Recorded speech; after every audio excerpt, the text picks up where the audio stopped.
ఇవన్నీ చేసుకుంటా నా గురించి బ్యాడ్ దుష్ప్రచారం చేస్తున్నాడు. అండ్ నేను ఎదిగితే చూడలేకపోతున్నాడు, నా ఎదుగుదల తట్టుకోలేకపోతున్నాడు.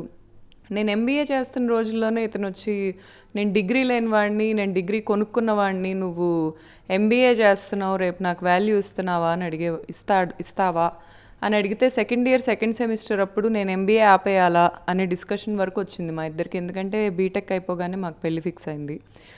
ఇంత ఇగోకి వెళ్తాడు అతను. నేను డబ్ స్మాష్ స్టార్ట్ చేశాను, సినిమా యాక్టర్గా ఎంట్రీ ఇచ్చాడు. ఎప్పుడూ నాతో పోటీ పడతా, ఇతనితో నేను పెళ్లి చేసుకున్నప్పటి నుంచి ఇతను నాతో పోటీ పడతా, నాకుండే వేసినన్ని బ్లాక్ చేస్తూ వచ్చాడు. ఇప్పుడు కూడా నేను ఎక్కడ అతను వదిలేస్తే ఇంకా నన్ను ఆపేవాళ్ళు ఉండరు అని, నేను ఎక్కడ ఎదుగుతానో అని ఇతను నాకు ఇంకా అడ్డుపడతానే ఉన్నాడు. నాకు లీగల్ సిస్టమ్, నేను ఎల్ఎల్బి చదివిన ఒక గ్రాడ్యుయేట్గా నాకు చాలా నమ్మకం ఉంది లీగల్ సిస్టమ్ మీద. అందుకే నేను పోలీస్ని అప్రోచ్ అయ్యాను. నేను వెయిట్ చేస్తున్నాను జస్టిస్ కోసం.